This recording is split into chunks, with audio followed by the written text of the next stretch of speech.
ओम शांति। आज 1 अक्टूबर 2024 के साकार मधुर माँ वाक्य हैं मधुबन से। मीठे बाप दादाजी ने कहा, मीठे बच्चे, देही अभिमानी बनने की प्रैक्टिस करो। इस प्रैक्टिस से ही तुम पुण्य आत्मा बन सकेंगे। प्रश्न है, किस एक नॉलेज के कारण तुम बच्चे सदा हर्षित रहते हो?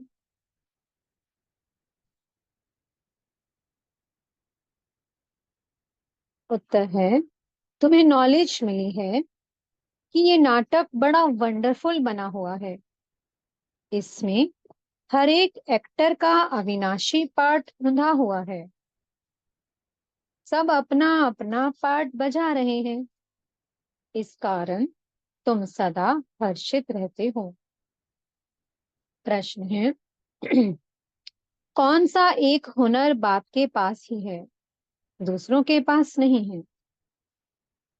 उत्तर है, देही अभिमानी बनाने का हुनर एक बाप के पास है, क्योंकि वो खुद सदा देही है, सुप्रीम है। ये हुनर किसी भी मनुष्य को आ नहीं सकता। ओम शांति। रूहानी बच्चों अर्थात आत्माओं प्रति बाप बैठ समझाते हैं। अपने को आत्मा तो समझना है ना। बाप ने बच्चों को समझाया है, पहले पहले ये प्रैक्टिस करो कि हम आत्मा हैं, ना कि शरीर। जब अपने को आत्मा समझेंगे तभी परम पिता को याद करेंगे। अपने को आत्मा नहीं समझेंगे तो फिर जरूर लौकिक संबंधी धंधा आदि ही याद आता रहेगा। इसलिए पहले पहले तो ये प्रैक्टिस होनी चाहिए कि मैं आत्मा हूँ, तो फिर रूहानी बाप की याद ठहरेगी। बाप ये शिक्षा देते हैं कि अपने को देह नहीं समझा। ये ज्ञान बाप एक ही बार सारे कल्प में देते हैं। फिर 5000 वर्ष बाद ये समझाने मिलेगी। अपने को आत्मा समझेंगे तो बाप भी याद आएगा। आधा कल्प तुमने अपने को देह समझा है, अब अपने को आत्मा समझना है। जैसे तुम आत्मा हो, मैं भी आत्मा ही हूँ, परंतु सुप्रीम हूँ। मैं हूं ही आत्मा, तो मेरे को कोई ध्येय याद पड़ती ही नहीं। ये दादा तो शरीरधारी है ना, वो बाप है निराकार। ये प्रजापिता ब्रह्मा तो साकारी हो गया। शिव बाबा का असली नाम है ही शिव। वो है ही आत्मा, सिर्फ वो ऊंच ते ऊंच अर्थात सुप्रीम आत्मा है। सिर्फ इस समय ही आकर इस शरीर में प्रवेश करता हूँ। वह कभी देह अभिमानी हो न सके। देह अभिमानी साकारी मनुष्य होते हैं, वह तो है ही निराकार। उनको आकर ये प्रैक्टिस करानी है। कहते हैं, तुम अपने को आत्मा समझो। मैं आत्मा हूँ, आत्मा हूँ। ये पाठ बैठकर पढ़ो। मैं आत्मा शिव बाबा का बच्चा हूँ। हर बात की प्रैक्टिस चाहिए ना। बाप कोई नई बात नहीं समझाते हैं। तुम जब अपने को आत्मा पक्का पक्का समझेंगे तब बाप भी पक्का याद रहेगा।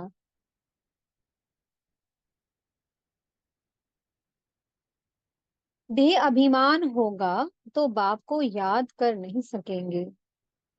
आधा कल्प तुमको देह का अहंकार रहता है, अभी तुमको सिखाता हूँ कि अपने को आत्मा समझो। सत्युग में ऐसे कोई सिखाता नहीं है कि अपने को आत्मा समझो। शरीर पर नाम तो पड़ता ही है,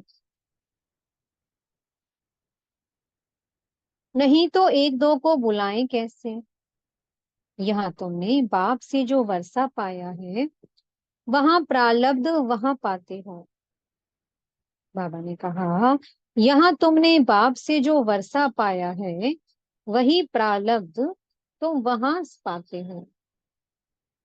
बाकी बुलाएंगे तो नाम से ना। श्री कृष्ण भी शरीर का नाम है ना। नाम बिगर तो कारोबार आदि चल ना सके।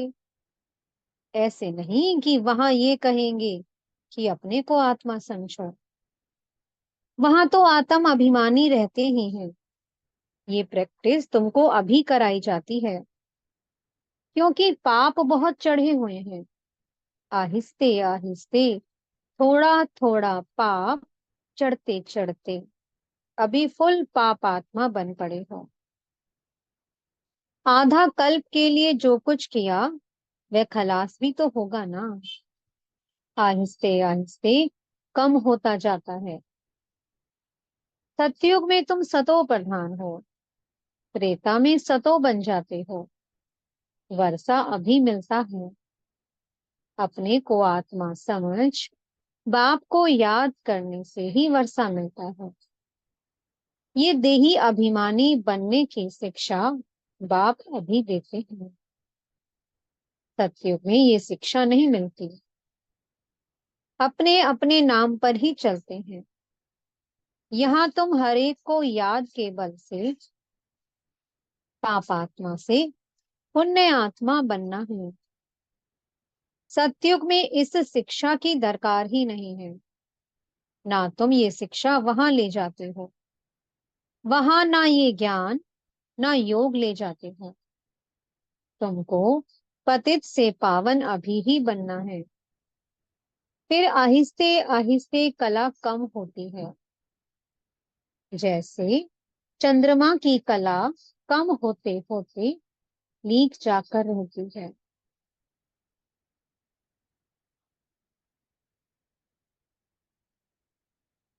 तो इसमें मूंझो नहीं।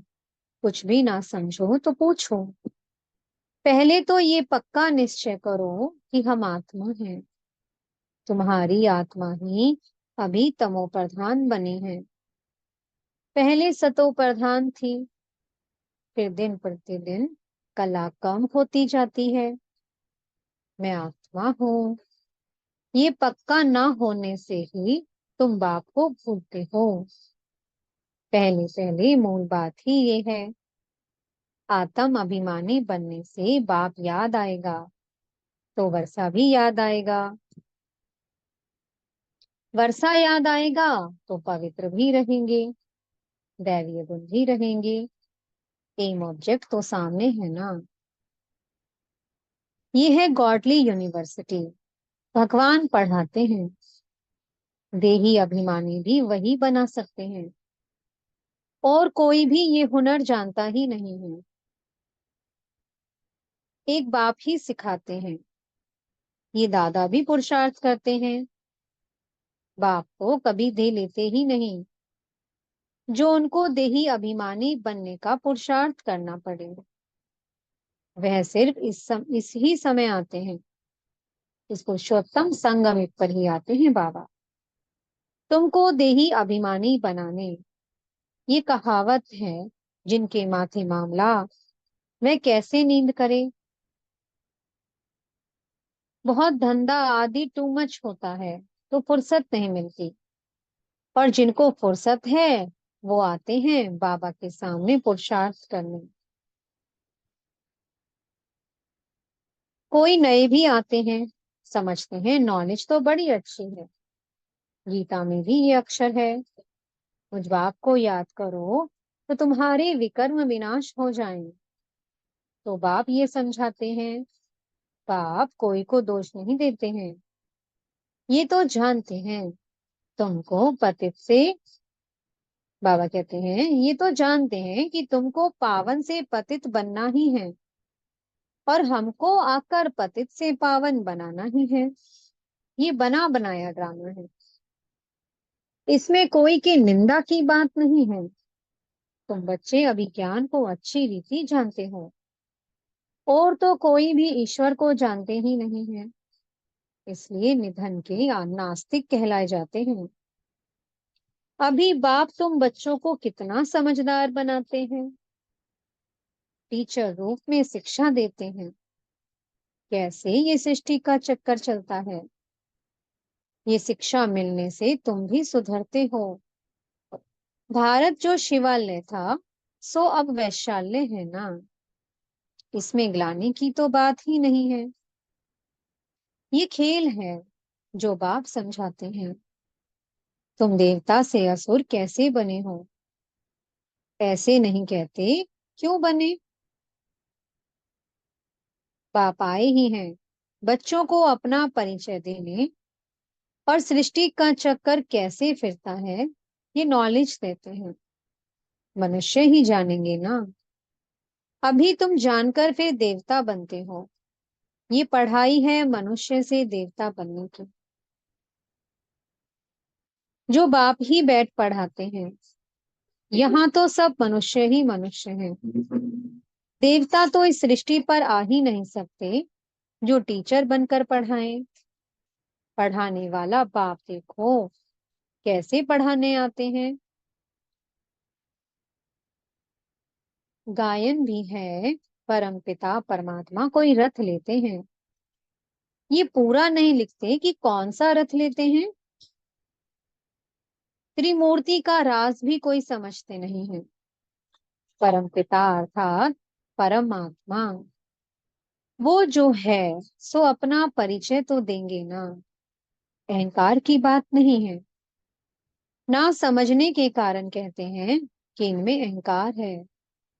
ये ब्रह्मा तो कहते नहीं कि मैं परमात्मा हूँ। ये तो समझ की बात है। ये तो बाप के महावाक्य हैं। सभी आत्माओं का बाप एक है। इनको दादा कहा जाता है। ये भाग्यशाली रथ है ना। नाम भी ब्रह्मा रखा है क्योंकि ब्राह्मण चाहिए ना। आदिदेव प्रजापिता ब्रह्मा है। प्रजा का पिता है। अब प्रजा कौन सी?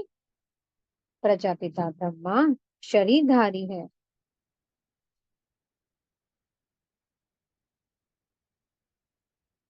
तो अडॉप्ट किया ना। बच्चों को शिव बाबा समझाते हैं, मैं अडॉप्ट नहीं करता हूँ। तुम सब आत्माएं तो सदैव मेरे बच्चे ही हो। मैं तुमको बनाता नहीं हूँ।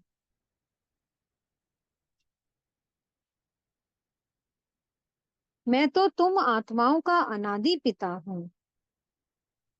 बाबा ने कहा कि मैं तो तुम आत्माओं का अनादि बाप हूँ। बाप कितना अच्छी रीति समझाते हैं, फिर भी कहते हैं अपने को आत्मा समझो। तुम सारी पुरानी दुनिया का सन्यास करते हो। बुद्धि से जानते हैं सब वापस जाएंगे इस दुनिया से। ऐसे नहीं सन्यास कर जंगल में जाना है। सारी दुनिया का सन्यास कर हम अपने घर ले चले जाएंगे। इसलिए कोई भी चीज याद ना आए सिवाय एक बात के। 60 वर्ष की आयु हुई तो फिर वाणी से परे वानप्रस्थ में जाने का पुरुषार्थ करना चाहिए। ये वानप्रस्थ की बात है अभी की। भक्ति मार्ग में तो वानप्रस्थ का किसको पता ही नहीं है। वानप्रस्थ का अर्थ नहीं बता सकते हैं। वाणी से परे मूल वतन को कहेंगे। वहां सभी आत्माएं निवास करती हैं।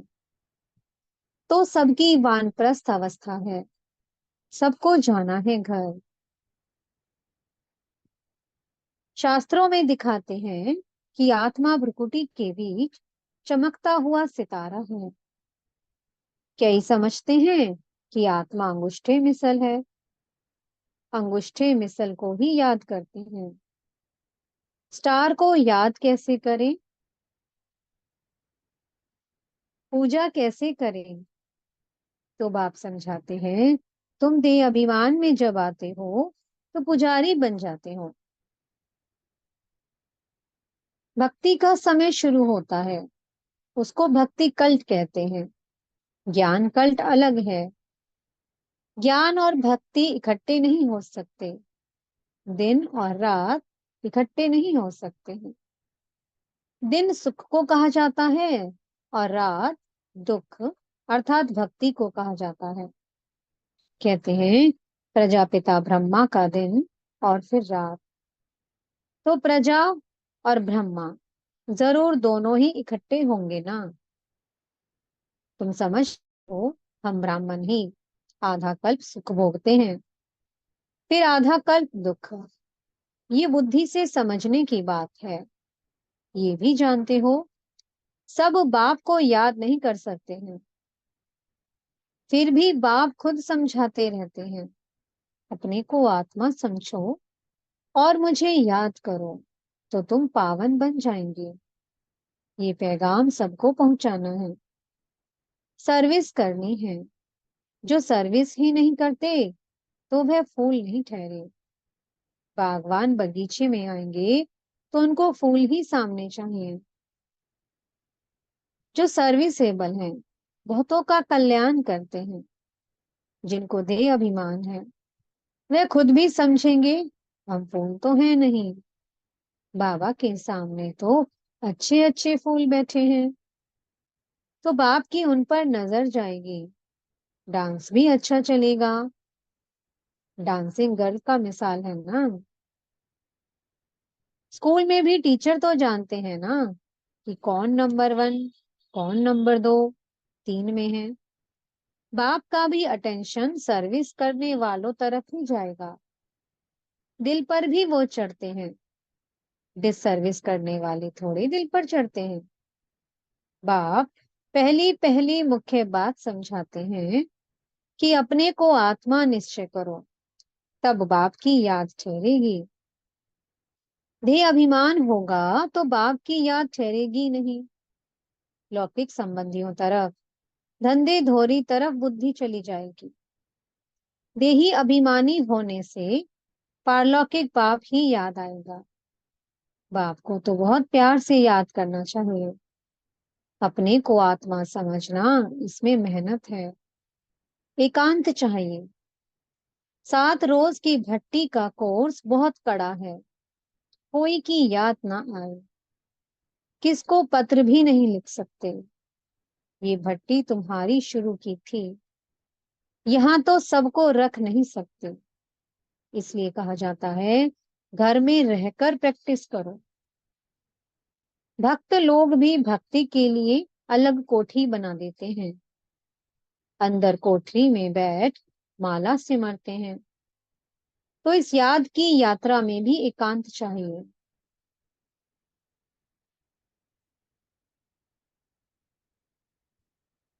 एक बाप को ही याद करना है, इसमें कुछ जबान चलाने की भी बात नहीं है। इस याद के अभ्यास में फुर्सत चाहिए। तुम जानते हो, लौकिक बाप है हद का क्रिएटर और ये है बेहद का। प्रजापिता ब्रह्मा तो बेहद का ठहरा ना। बच्चों को अडॉप्ट करते हैं, शिव बाबा अडॉप्ट नहीं करते हैं। उनके तो बच्चे सदैव हैं ही। तुम कहेंगे शिव बाबा के हम बच्चे, आत्माएं अनादि हैं ही। ब्रह्मा ने तुमको अडॉप्ट किया है। हर एक बात अच्छी रीति समझने की है। बाप रोज रोज बच्चों को समझाते हैं, कहते हैं बाबा याद नहीं रहती। बाप कहते हैं इसमें थोड़ा समय निकालना चाहिए। कोई कोई ऐसे होते हैं जो बिल्कुल समय नहीं दे सकते, बुद्धि में काम बहुत रहता है। फिर याद की यात्रा कैसे हो? बाप स- बाप समझाते हैं, मूल बात ही ये है, अपने को आत्मा समझ, मुझ बाप को याद करो तो तुम पावन बन जाएंगे। मैं आत्मा हूँ, शिव बाबा का बच्चा हूँ। ही मन मना भव हुआ ना, इसमें मेहनत चाहिए, आशीर्वाद की बात नहीं है। ये तो पढ़ाई है, इसमें कृपा व आशीर्वाद नहीं चलती है। मैं कभी तुम्हारे ऊपर हाथ रखता हूँ क्या? तुम जानते हो, बेहद के बाप से हम वर्षा ले रहे हैं। अमर भवा, आयुष्मान भवा, इसमें सब आ जाता है। तुम फुल एज पाते हो, वहां कभी अकाली मृत्यु नहीं होती। ये वर्षा कोई साधु संत आदि दे नहीं सकते। वो कहते हैं पुत्रवान भवा, तो मनुष्य समझते उनकी कृपा से बच्चा हुआ है। बस जिनको बच्चा नहीं होगा, वो जाकर उनका शिष्य बनेंगे। ज्ञान तो एक ही बार मिलता है, ये है अव्यभिचारी ज्ञान, जिसकी आधा कल्प प्रारब्ध चलती है।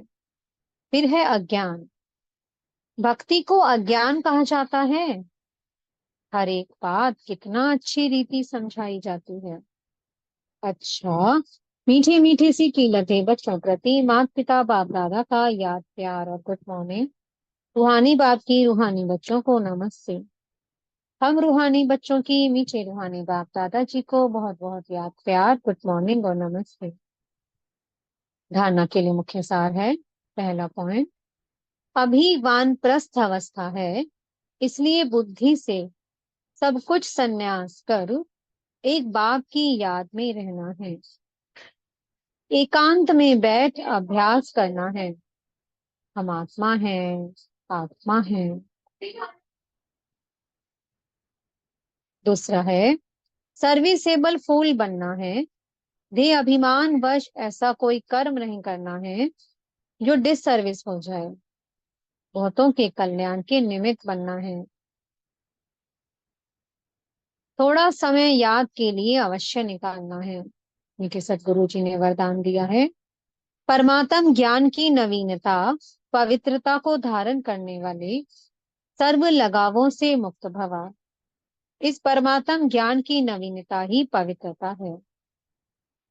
पलक से कहते हो कि आग कपूस इकट्ठा रहते भी आग नहीं लग सकती। विश्व को आप सबकी ये चैलेंज है कि पवित्रता के बिना योगी व ज्ञानी तो आत्मा नहीं बन सकते हैं।